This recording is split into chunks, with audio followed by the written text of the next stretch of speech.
Excellency Donald J. Trump to address the Knesset.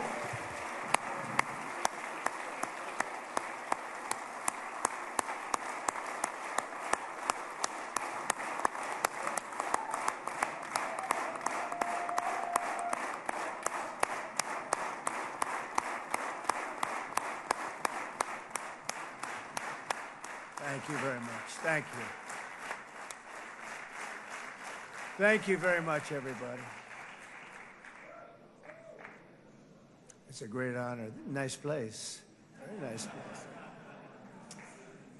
Mr. President, Mr. Prime Minister, Mr. Speaker, esteemed members of the Knesset, and cherished citizens of Israel, we gather on a day of profound joy, of soaring hope, of renewed faith, and above all, a day to give our deepest thanks to the Almighty God of Abraham, Isaac, and Jacob.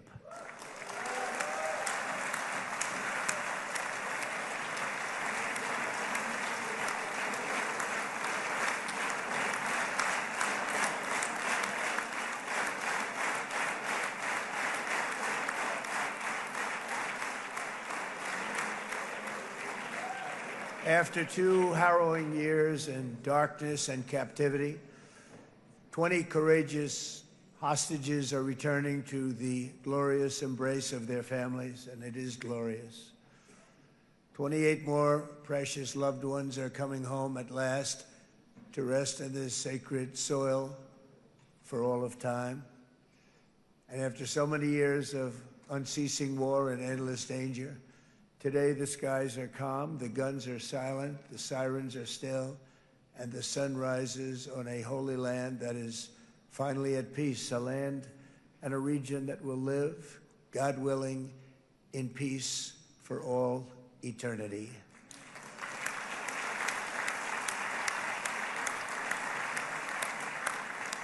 This is not only the end of a war, this is the end of an age of terror and death, and the beginning of the age of faith and hope and of God.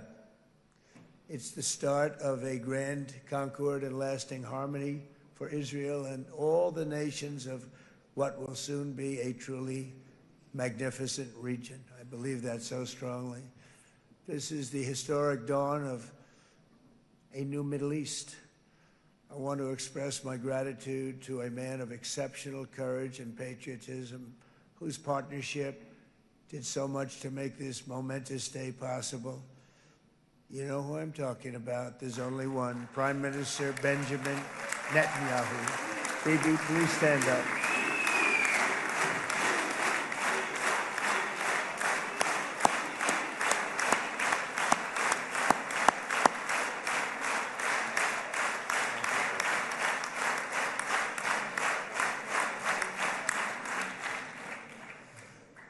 And he is not easy, I want to tell you.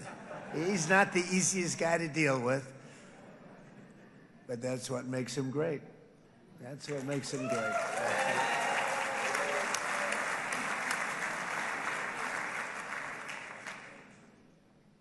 Thank you very much, baby. Great job.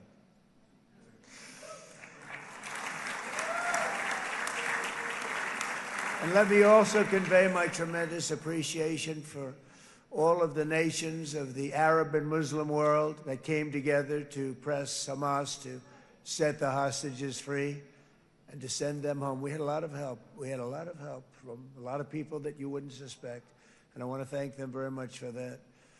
It's an incredible triumph for Israel and the world to have all of these nations working together as partners in peace. And it's pretty unusual for you to see that, but it happened in this case. This was a very unusual point in time, a brilliant point in time. Generations from now, this will be remembered as the moment that everything began to change, and change very much for the better. Like the USA right now, it will be the golden age of Israel and the golden age of the Middle East. It's going to work together. I'd like to thank several great American patriots for their invaluable help in getting something done that almost everyone thought was absolutely impossible. We were wasting our time. So many people said, "You're just wasting your time." But we weren't, because we had talented people working with us, and we had people that loved your country, and frankly, people that loved the region. They loved the Middle East. I want to thank my friend Steve Witkoff.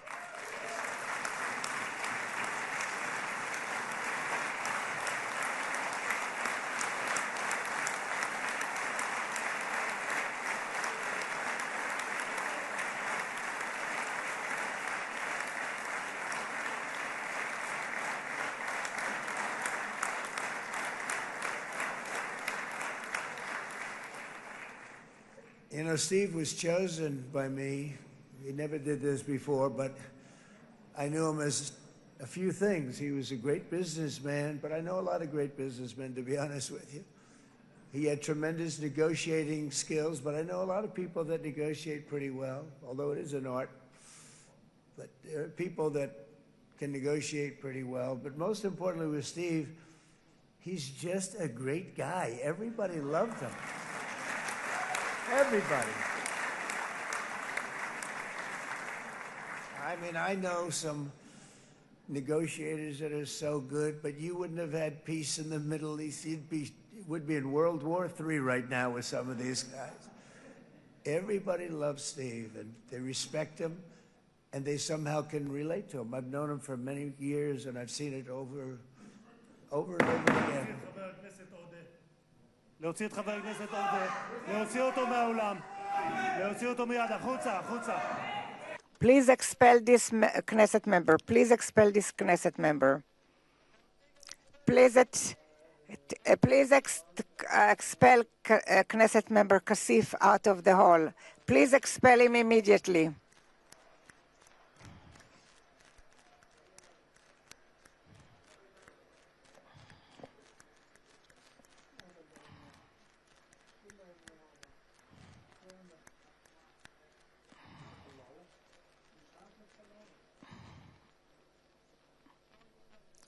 And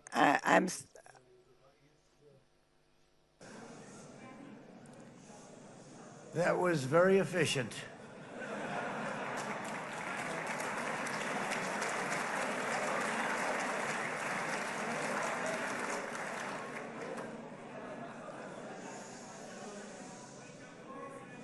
So back to Steve.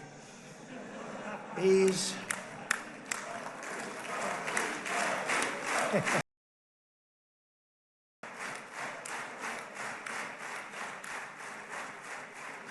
But I tell one story because he was so involved, and then we called in Jared. We need that brain on occasion. We got to get Jared in here. We got to get a certain group of people. But Steve started this all by himself. I call him Henry Kissinger, who doesn't leak, okay? Henry is a big leaker. He leaked. Steve doesn't leak. Steve just wants to get the job done. He wants to do what's right. But I'll give you just a quick story because, as you know, he's working on the war with Russia and Ukraine, a war that would have never happened if I were president. A shame. 7,000 young soldiers a week are being killed. More than that this last week. It's a shame. It had never happened. But it did happen, and we won the race, and I took over this horrible war that's been raging, and I thought it would be easily settled. I thought it was a hell of a lot easier than doing what we just did very successfully with Israel and a lot of other people. But this came first, and we'll get that one. But I set up a meeting for him to meet with President Putin, thinking it would be a 15 or a 20-minute meeting. Steve had no idea about Russia, had no idea about Putin too much, didn't know too much about politics, wasn't that interested. He was really good at real estate, but he had that quality that I was looking for, and I didn't see it around in too many ways. And I set up the meeting with Putin, and I called. I said, is Steve finished yet? That was about a half an hour into the meeting. No, sir, he's not. He's still inside. This is in Moscow. I said, well, how's he doing? I don't know, sir. He's still inside. I called up an hour later. Let me speak to Steve. Sir, he's still with Putin. He's with President Putin. I said, wow, that's a long meeting, 1 hour. I called up an hour later, he was still with Putin.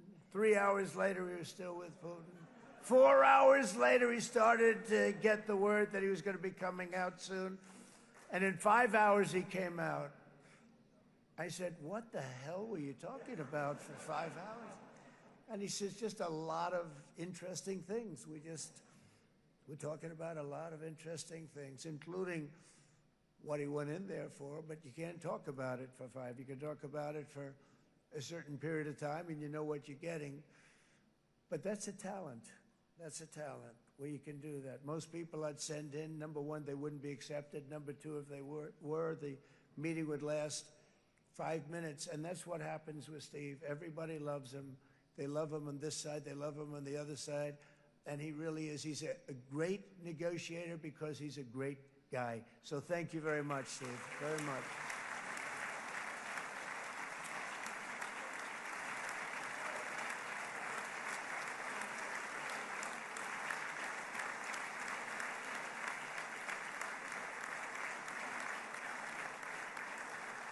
And let me also give a very special thanks to someone who truly loves Israel. In fact, loves it so much that my daughter converted. My daughter converted.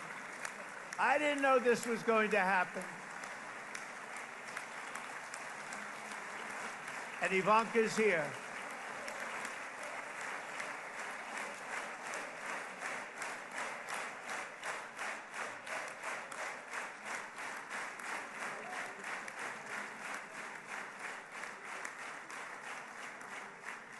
And Bibi, you do know this was not in the cards for me. You understand that.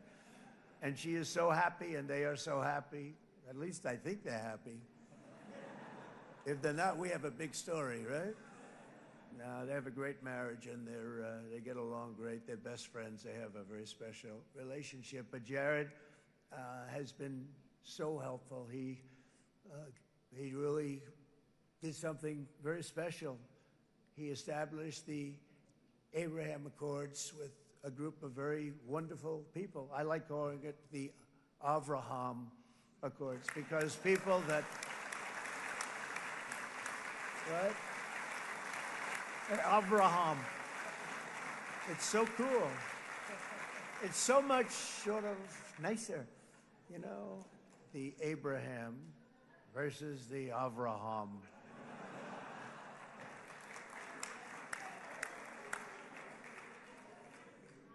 I just don't want to sound too sanctimonious when I do it, so, you know, I sort of split it up. This way we keep everybody happy. But we have some very great talent, and they have no excuses for anything that's taken place, because we had some unbelievably good people working on this. And then you're going to add a man named Marco Rubio, who is also here. That's right.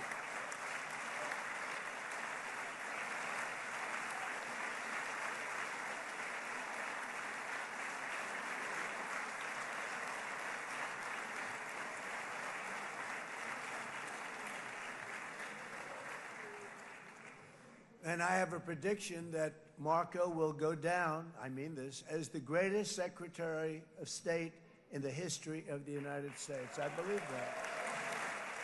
I believe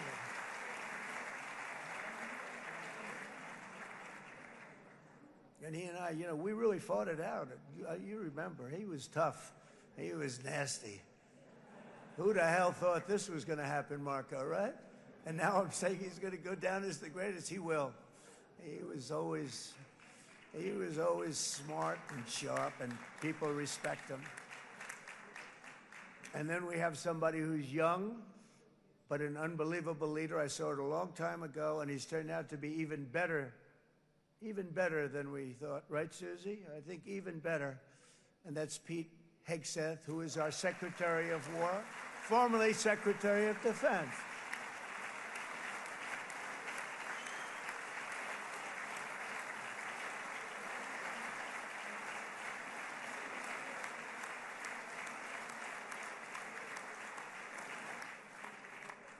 And as you know, we decisively won World War I.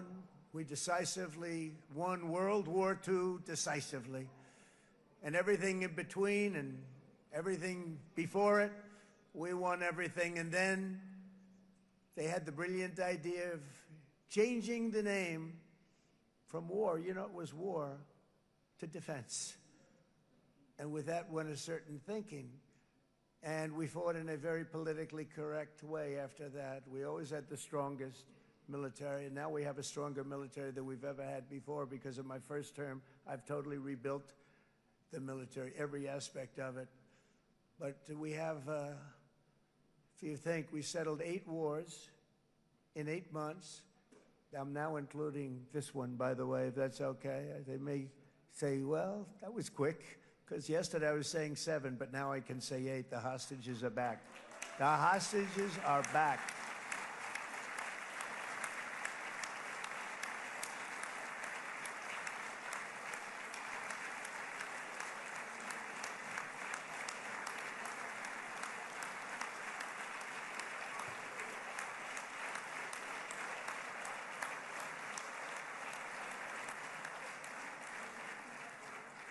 It is a good feeling. Isn't that nice to say? I just said the hostage. First time I said the hostages are back. It feels so good to say it.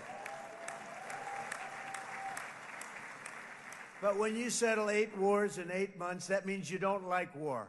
Everyone thought I was going to be brutal. In fact, I remember Hillary Clinton during a debate, she said, look at him, he's going to go to war with everybody. And actually, she said, he's got a personality that's all about war. No, and my personality actually is all about stopping wars, and it seems to work. It seems to work. But it also means this name change and our attitude that we're not going to go into a war, but if we do, we're going to win that war like nobody has ever won a war before. We will not be politically correct, but we're not going to be there.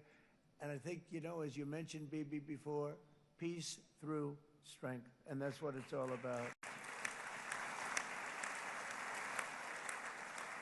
The United States has the greatest and most powerful military in the, right now, history of the world. I can tell you we have weapons that nobody's ever dreamt of.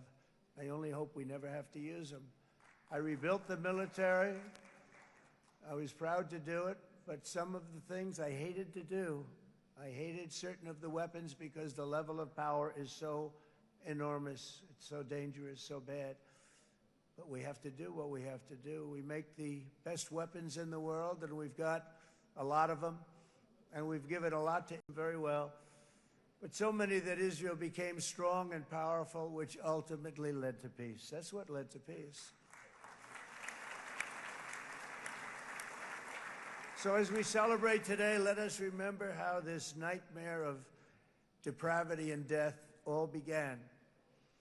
2 years ago, on the eve of the Simchat Torah holiday, thousands of innocent Israeli civilians were attacked by terrorists, and one of the most evil and heinous desecrations of innocent life the world has ever seen, the worst slaughter of Jews since the Holocaust. The cruelty of October 7th struck to the core of humanity itself. Nobody could believe what they were witnessing. The United States of America grieved alongside you, and we mourned for our own citizens who were so viciously taken that day.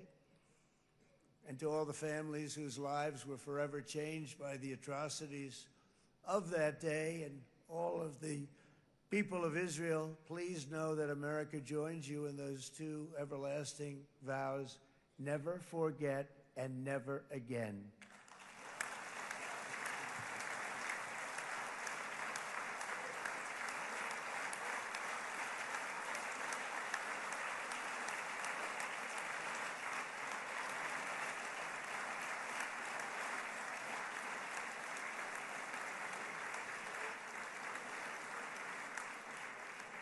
From October 7th until this week, Israel has been a nation at war, enduring burdens that only a proud and faithful people could withstand.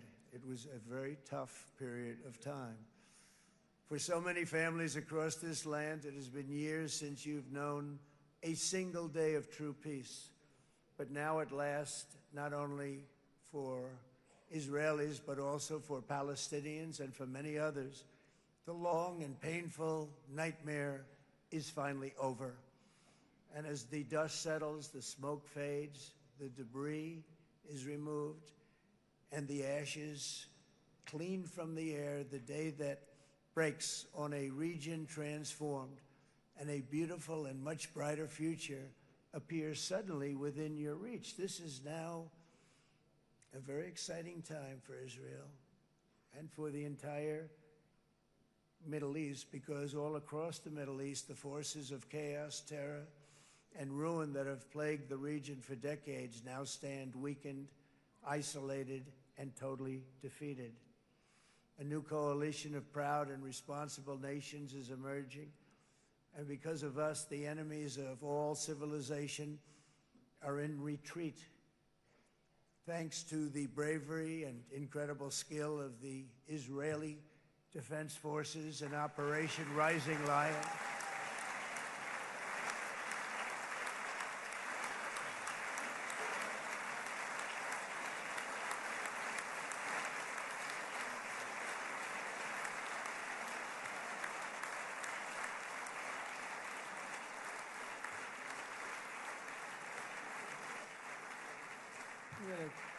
guy's central casting. Let's put him in a movie. Look at him.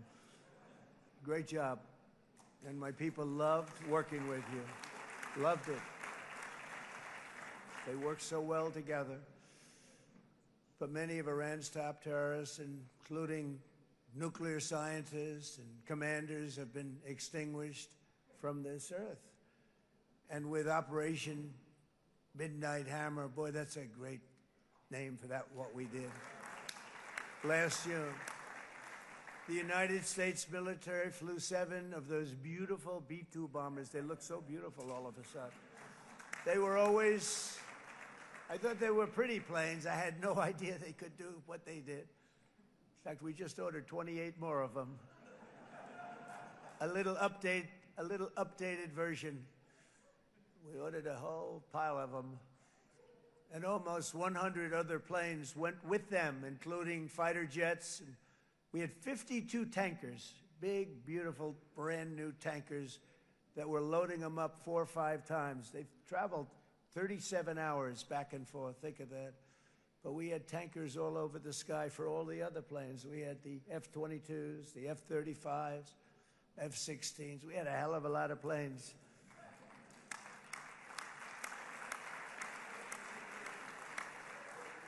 So we had 52 gas stations in the sky. That's what they call them. I'll tell you, I wouldn't want to be flying one of them. We have our great General Raisin Cain right here. General, stand up. This guy. What a general. Thank you.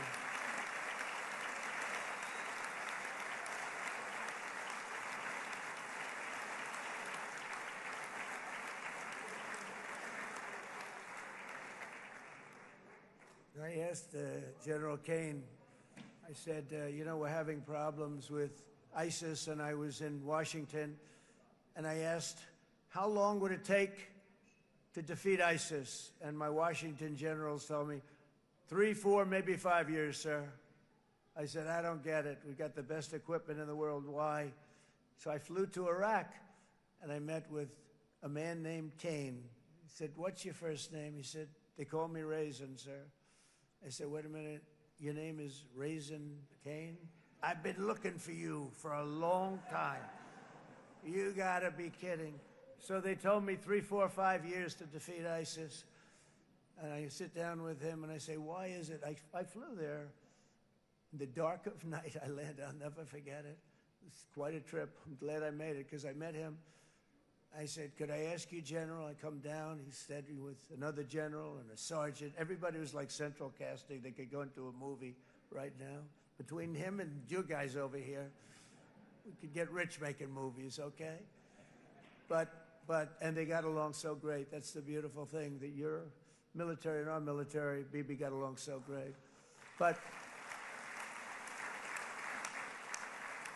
what I was told by the television generals in Washington, we have the best equipment in the world. Why is it taking so long? And they said, 4 years. I said, so let me ask you, Raisin, how long would it take you to defeat ISIS? Sir, we can do it in 3 weeks, but you'll probably have some time left over. I said, you gotta be kidding. What the hell are you talking about? They said 4 years. I said, well, sir, look, it's not my place to say, but you're asking me the question. What you have to do is you hit them from the west, you hit them from the north, you hit them from the south, you hit them above, you hit them below. I said, so why didn't they do it? And he didn't want to speak badly of his superiors, which is hard to believe they were his superiors. It should have been the other way around a long time ago, because he's the one that did Operation Hammer. It was flawless. It was flawless. It was absolutely flawless. And I said, so you really think you can do it in 4 weeks? Yes, sir, 100%. You have to do it differently than they were doing it. They were using one base, and it was hundreds of miles away. And he says, we have all these portable bases all over the Middle East. And they didn't want to use them because they didn't want to offend the country where the portable, they wouldn't have even known what the hell the planes were going up, right? They wouldn't have known, but he said, no, they didn't want to defend anybody, offend anybody, but we can do it in 4 weeks. I said, you sure about that? I'm going to call you back. I'll call you back on Monday. I'm going back to Washington. But you think 4 weeks? Yes, sir, I think we can do it in 4 weeks. We'll have time left over. So I call him on Monday. I say, you think you can do it? 4 weeks. I said, go ahead and do it. He did it. I'll tell you, he did it in 4 weeks, less than 4 weeks. So, General, stand up, please. Again, this is a real general. This is not a television general. He doesn't want to go on television.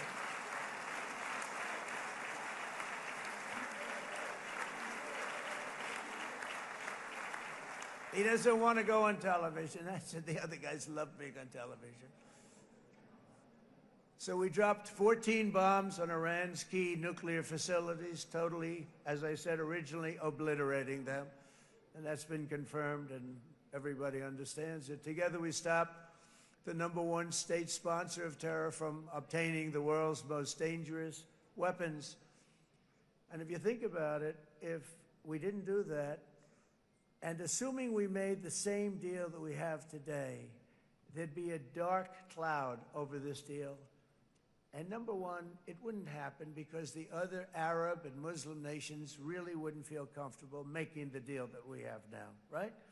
If Iran had that nuclear weapon that they were about 2 months away from having. They would have had it in 2 months or maybe less than that. They would have had it in 2 months or maybe less than that. They were right at, this was our last shot. They looked at it for 22 years.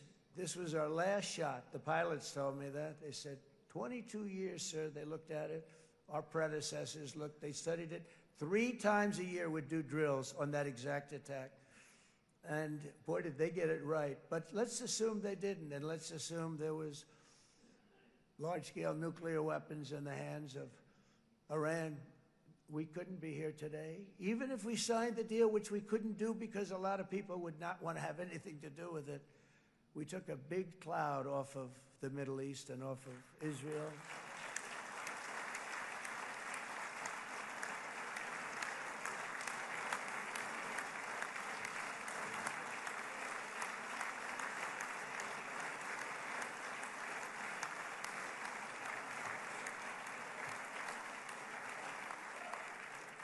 And it was my honor to help.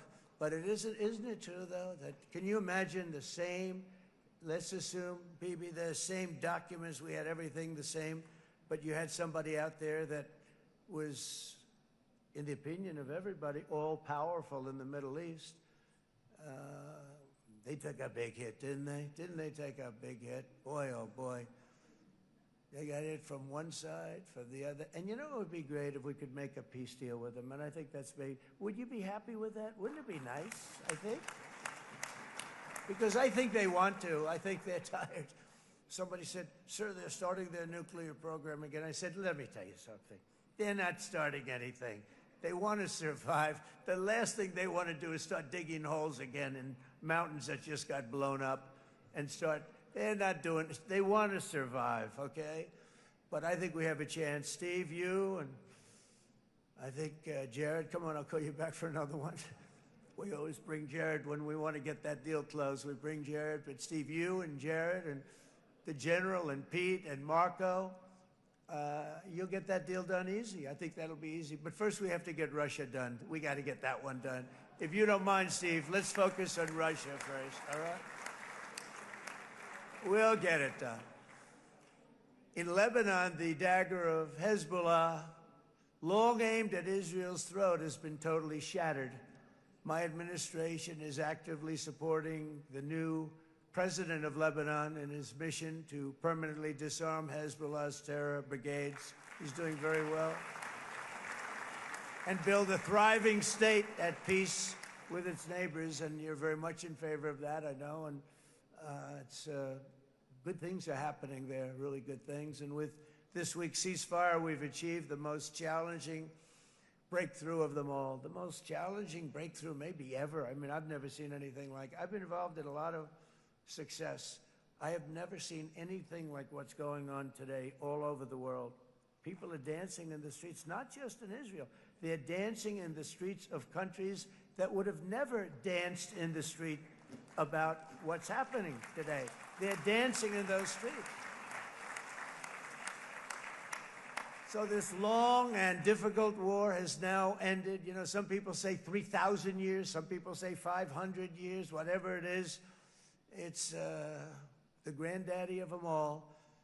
And in an unprecedented achievement, virtually the entire region has endorsed the plan that Gaza will be immediately demilitarized, that Hamas will be disarmed, and Israel's security will no longer be threatened in any way, shape, or form.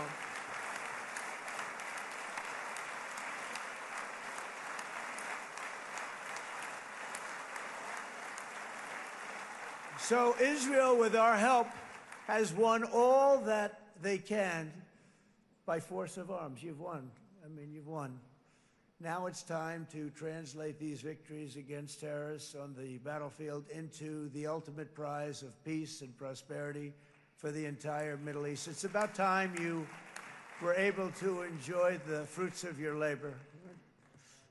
Mr. Opposition Leader. I said he's a very nice opposition leader. I think, no, he's a nice man. Bibi, he's a nice man.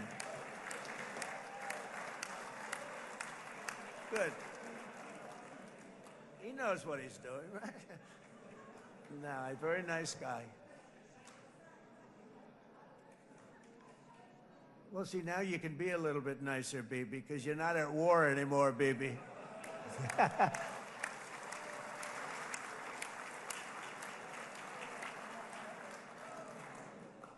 But only by embracing the opportunities of this moment can we achieve our goal of ensuring that the horrors of recent years will never happen again. You don't want to have to go through this again. 8 years ago, I came to this region on a very special first trip abroad as the President of the United States. I came here very early at your request. I addressed the leaders of the Arab and Muslim world gathered in Saudi Arabia and said that it was time to build a future free of the grip of extremism and terror. And interestingly, right now, as soon as I'm finished, I'm quite late. You've kept me quite late between opposition leaders and Bibi's brilliant but very long speech. I thought I was going to run up here, make a speech, and then head to Egypt. It didn't work out, though. And you made a pretty long one, too, Sarah.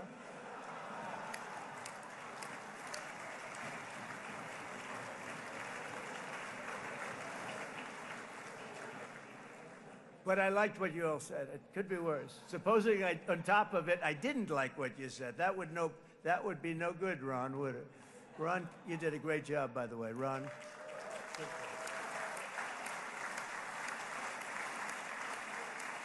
Yeah.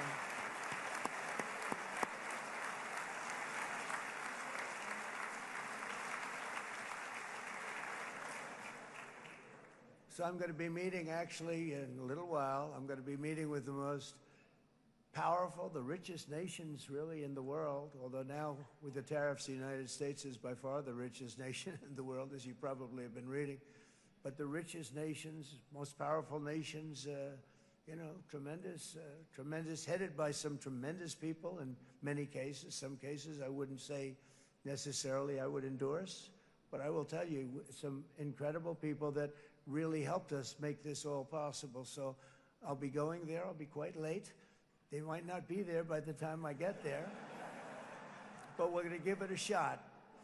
But the journey we started back then led to the crushing defeat of the ISIS caliphate, to the monumental Abraham Accords, and ultimately to the historic ceasefire this week, in which many of those same nations really played a very pivotal role, I have to tell you. Steve will tell you that. Jared will tell you that. Together, we've shown that peace is not just a hope that we can dream about. It's a reality we can build upon day by day, person by person, and nation by nation.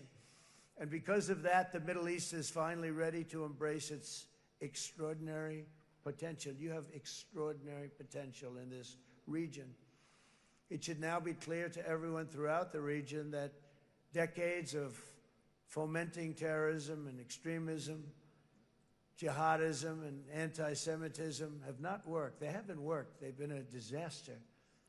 They've just killed. They've killed.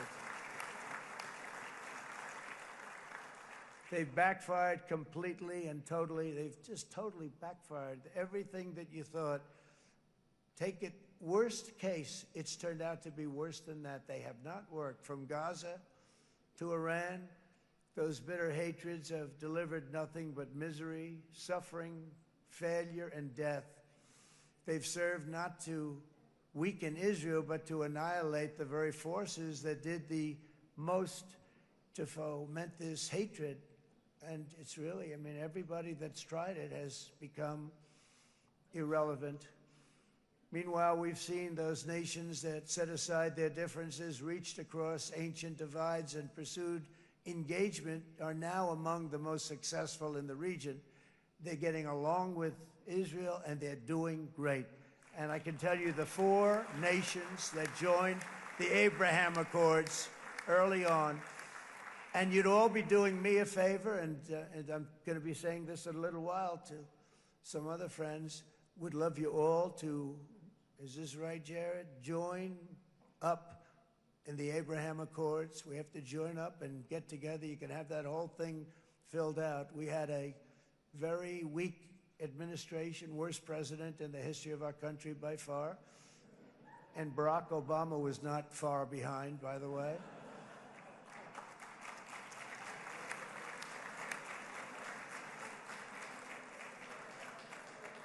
And they did nothing with this incredible document, the Abraham Accords, but now you can fill them up. Now you have peace, you have people that really like Israel. I'll tell you what, and they like Israel a lot more today than they did even 5 weeks ago. You've made a lot of, you've come back.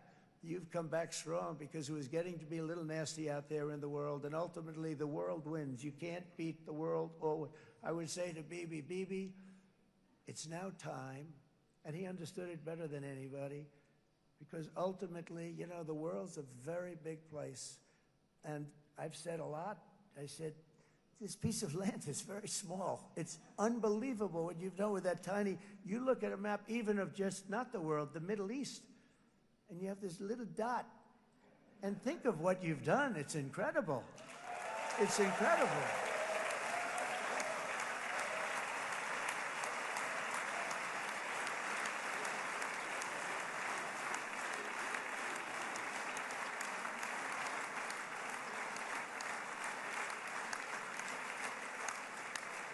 But the world is loving Israel again. And I said to Bibi, you know, the world is big and it's strong. And Ron, ultimately, the world wins. And we don't have to worry about that now. But there was getting to be a period of time over the last few months, you know, the world wanted peace and Israel wanted peace. Everybody did. Everybody did. And what a victory it's been, right? What a victory it's been. If you would have gone on for 3, 4 more years, keep fighting, it was getting bad. It was getting heated. The timing of this is brilliant. And I said, Bibi, you're going to be remembered for this far more than if you kept this thing going, kill. it would be it would not be the same. And I just want to congratulate you for having the courage to say, that's it, we've won, and now let's enjoy our lives and let's rebuild Israel and make it stronger and bigger and better than it's ever been before. You're going to do that. Took a lot of guts. And the choice for Palestinians could not be more clear. This is their chance to turn forever from the path of terror and violence. It's been extreme, to exile the wicked forces of hate that are in their midst. And I think that's going to happen. I've met some people over the last couple of months that want to see it happen very much. And after tremendous pain and death and hardship, now is the time to concentrate on building their people up instead of trying to tear Israel down. We don't want that to happen again. And the total focus of Gazans must be on restoring the fundamentals of stability, safety, dignity, and economic development so they can finally have the better life that their children really do deserve after all these decades of horror. I intend to be a partner in this effort in the sense that we're going to help and we're going to do something that became unbelievably popular. Everybody wants to be on it. It's called the Board of Peace, okay? How about that? Is that a beautiful name? Like a board of peace.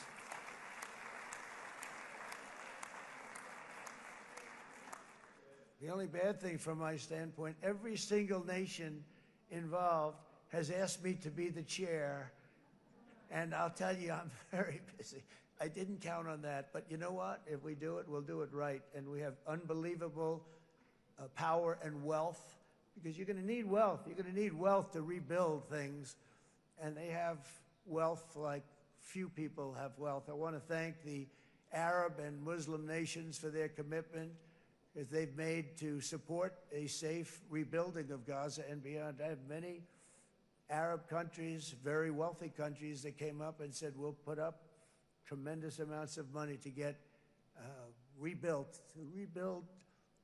Gaza, and I think that's going to happen. The power, they want dignity, they want to come forward, and they want to say, and I want to say who they are, because what they're doing is going to be, I think, something that you're going to be very impressed with, Bibi, and you need that. You need the kind of economic power that they have, and they want to see it work, and they want to see it be safe, and they want to see it be good for Israel, too. And as much money as it will be, and it's a lot, as you can see, it's a lot. For these countries, it's relatively little relative to their worth. It's really a lot of money like most people could never even conceive, but for these countries, it's not that much, especially because it ensures success and stability in the Middle East, which is what they want to see. So many of them will be with us in Egypt in a little while, I think. I'm not sure. They may be gone. They may have taken their Boeing 747s and left. I said, what kind of a plane do you fly? 747. I said, that's a large plane. No, they may have. Steve, do you think they've left on their their brand new Boeing 747s? Or I don't know. We're going to find out soon. It's going to be a big story. There'll be 2 people left, and they'll be the 2 poorest ones.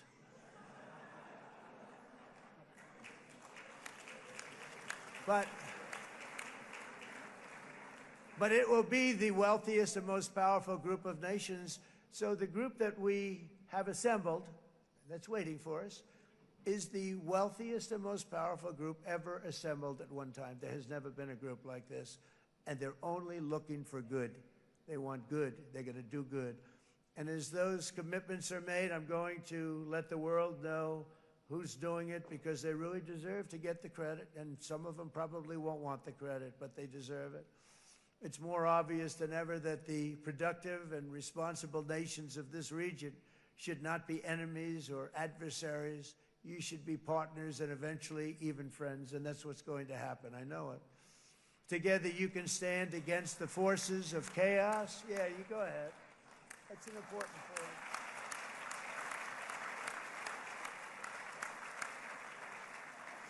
Because you can stand against the forces of chaos that threatened all of your interests, and it's always a big threat, and unleash incredible prosperity and opportunity for all the people of these lands, and that's what's going to happen. You're going to unleash numbers and success, the likes of which Israel has never been able to think of, because you're so firm, and you should be, and you've done the right thing in defending yourself. You're not going to have to worry so much about it. You've won, and now you can build, and you can do things that you never even thought possible. When you put that genius into doing something else, it's going to be something it's going to be a miracle. The miracle in the desert, it's going to be amazing. And it already is in a true sense.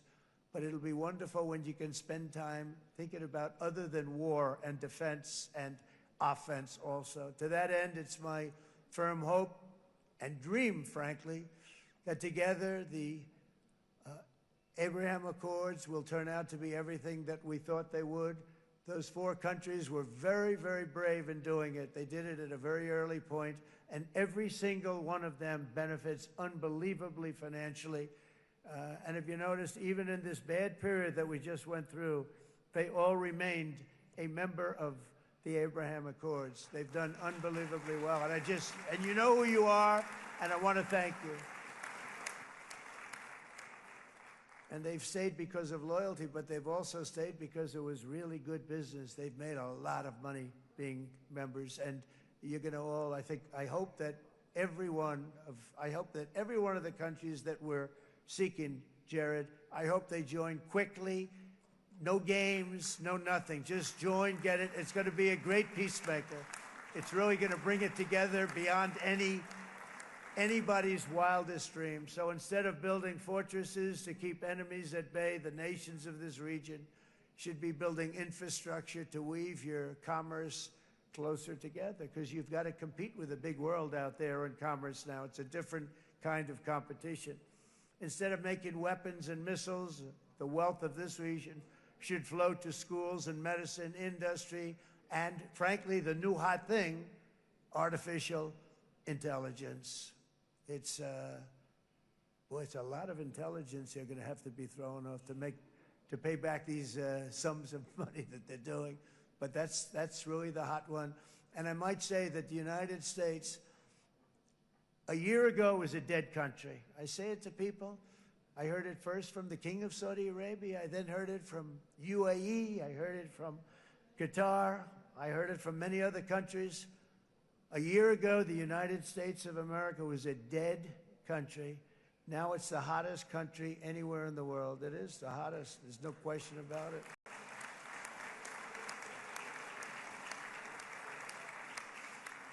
In fact, if you go back a year ago, before the election, although once we had November 5th, we became hot because people got it. I would say November 5th was a time that we became really hot. But once you go back a couple of years, if I were in charge and the country was doing what they would, nobody was going to ask me to speak. Nobody asked Joe Biden to come up and speak, I guarantee you that. And if they did, he would have turned them down, I promise you. He didn't speak. He didn't speak, and he didn't speak well.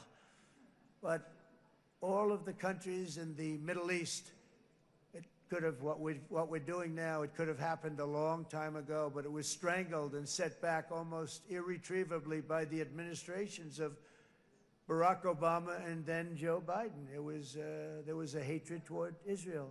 There was an absolute hatred.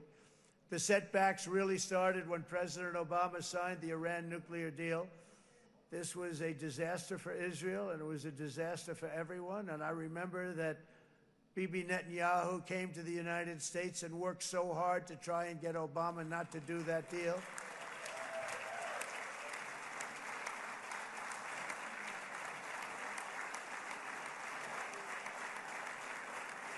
He worked so hard.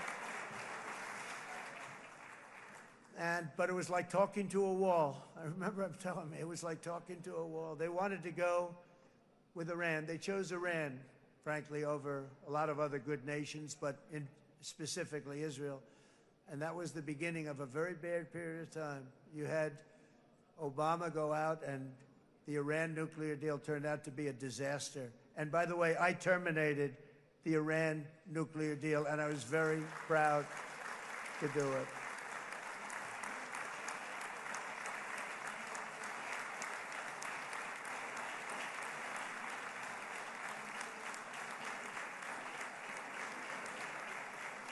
Yet even to Iran, whose regime has inflicted so much death on the Middle East, the hand of friendship and cooperation is open. I'm telling you, they want to make a deal.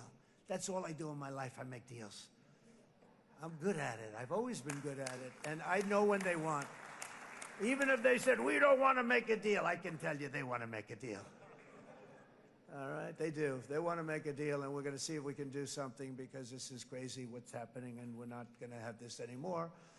Neither the United States nor Israel bear the people of Iran any hostility. We merely want to live in peace. We don't want any looming threats over our heads, and we don't want to even think in terms of nuclear destruction. It's not going to happen, never will happen.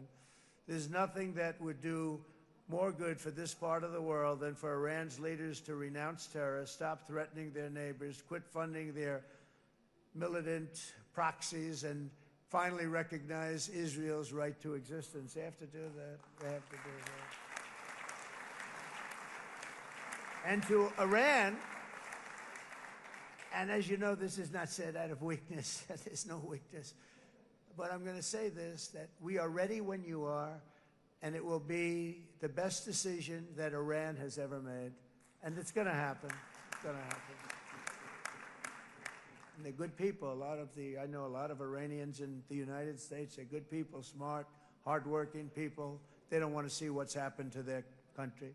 The story of fierce Israeli resolve and triumph since October 7th should be proof to the entire world that those who seek to destroy this nation are doomed to bitter failure. The state of Israel is strong, and it will live and thrive forever.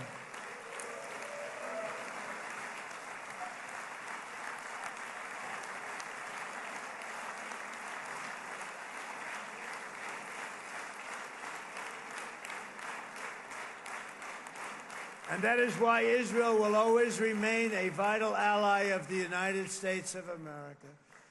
Israelis share our values, field one of the world's most powerful militaries. You really do. You have an amazing, what a job you've done. And have one of the most innovative economies on earth. Those are just a few of the reasons why I'm proud to be the best friend that Israel has ever had. And they all say it in the White House. They all say it. I guess it's true because everybody says it, baby. You said it today. Thank you. But as president, I terminated the disastrous Iran nuclear deal, and ultimately I terminated Iran's nuclear program with things called B-2 bombers. It was swift, and it was accurate, and it was a military beauty. I authorized the spending of billions of dollars, which went to Israel's defense, as you know. And after years of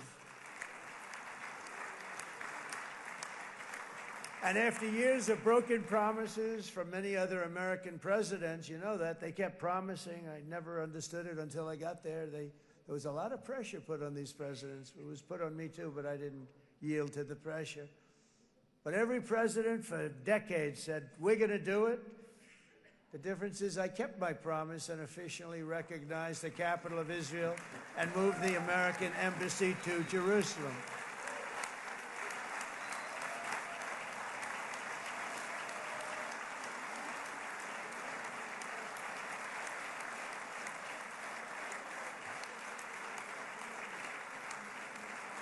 Isn't that right, Miriam? Look at Miriam. She's back there. Stand up, Miriam. Stand up.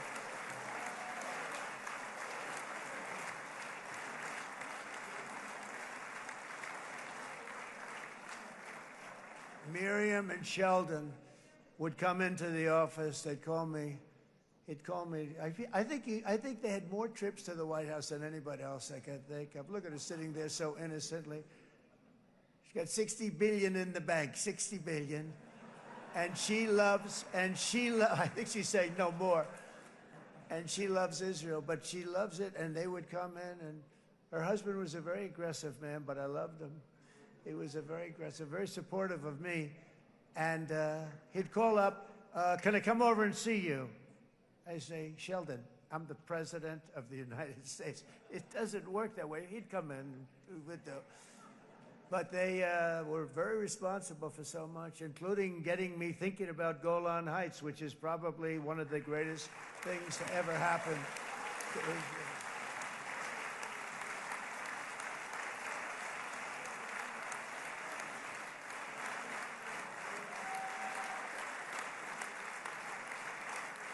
Miriam, stand up, please. She really is. I mean, she loves this country.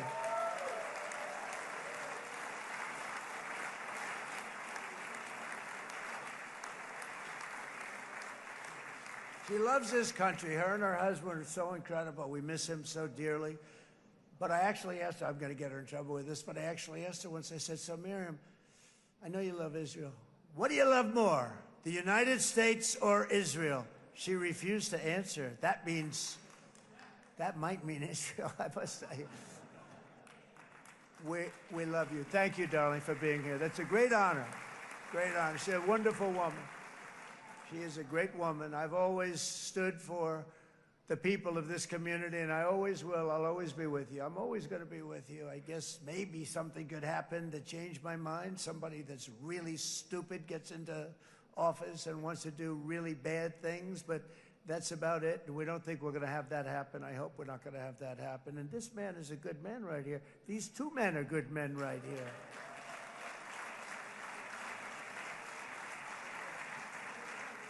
Hey, I have an idea. Mr. President, why don't you give him a pardon? Give him a pardon.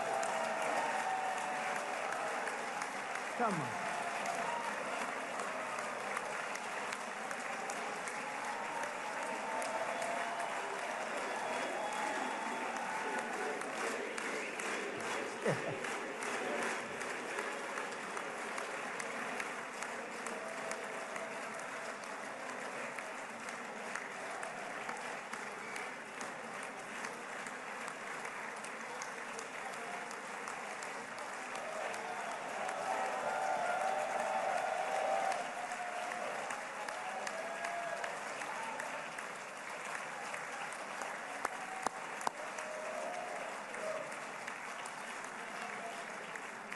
By the way, that was not in the speech, as you probably know. But I happen to like this gentleman right over here, and it just seems to make so much sense. You know, whether we like it or not, this has been one of the greatest wartime presidents. This has been one of the greatest wartime presidents. And cigars and champagne, who the hell cares about that?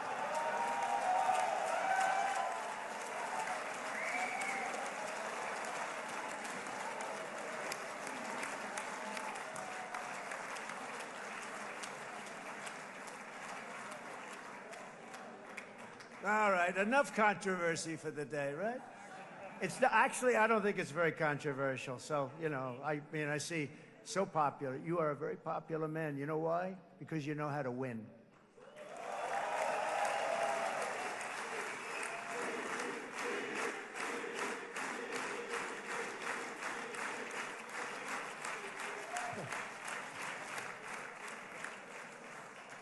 Over the past 2 years, I've met many of the families of the Israelis taken hostage and those that were taken hostage. Unbelievable. I've looked into their eyes. I've seen the worst nightmares of their suffering, but I've also seen something else, the beautiful love of the people, the love of people, frankly, that hold things together, the love that gives you the courage to carry on through thousands of years of persecution and repression and to emerge with the heart of David. It's the heart of David. It's that love that's defeated the enemies of civilization, built this incredible country and this unbelievable economy, and forged one of the great democracies of the world. That is why it's a true honor to stand here today and address this assembly in your ancient and eternal now capital, Jerusalem. I'm proud to have helped in that regard. This city and this nation stand as living proof that a much brighter future for this entire region is truly within our grasp. For thousands of years, Jerusalem has been a home to Christians, Jews, Muslims, and people of all ethnicities and creeds. This is the holy center of the world's three great Abrahamic faiths. I like that too. Adorned, it's the first time I've seen that word in a while. Adorned with their sacred sites and alive with their pilgrims and visitors from every corner of the globe. But here between the Western Wall, the Temple Mount, and the hill called Calvary, people of every faith and background live, work, pray, serve, and raise their families side by side, and they do it with love. This example is just one of the modern miracles that Israel has given to the world. And just in closing, the leaders in this chamber know better than anyone else the challenges of this harmony, and it's been easily won. No, it hasn't. It has not been. It's been so tough, but it has been, some say, a miracle. What you've done is a miracle. Look at your size. Look at your chances when it all started. And you know, if you think about it, you are safer today, stronger today, and more respected today than at any time in the history of Israel. Think of it. People used to say it wouldn't exist. They don't say that anymore, do they? Yet if safety, security, and coexistence can thrive here in the winding alleys and ancient paths of Jerusalem, then surely peace and respect can flourish among the nations of the broader Middle East. The God who once dwelled among his people in this city still calls us, in the words of Scripture, the turn from evil and do good, to seek peace and pursue it. So he still whispers truth into the hills and knolls and valleys of his magnificent creation, and he still writes hope into the hearts of his children all over the world. And that is why even after 3,000 years of pain and conflict, the people of Israel have never given up from the threats of Zionism, from all sorts of threats. You want the promise of Zion. You want the promise of success and hope and love and God. And the people of America have never lost faith in the promise of a great and blessed future for all of us. From the very first day that modern Israel was founded, we have stood together through thick and thin of setbacks, and through victory and defeat, through glory and heartache. We have built industries together. We have made discoveries together. We have confronted evil together, and we have waged war together. And perhaps most beautifully of all, we have made peace together. And this week, against all odds, we have done the impossible and brought our hostages home.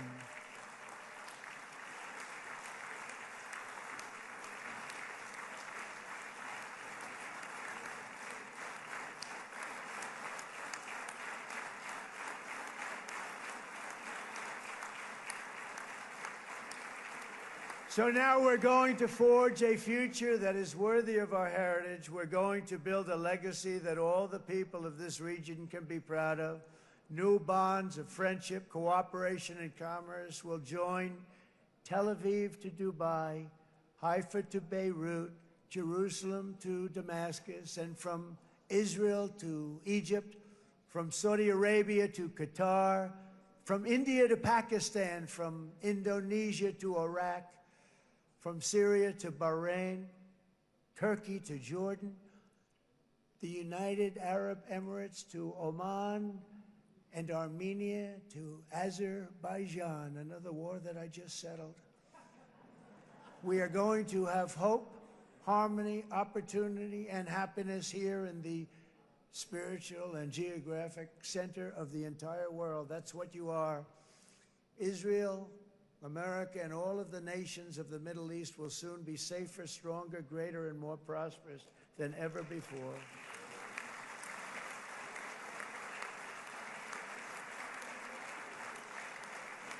And I want to thank you all once again for this exceptional honor. This has been truly an honor. It's seldom that a president is invited to do this.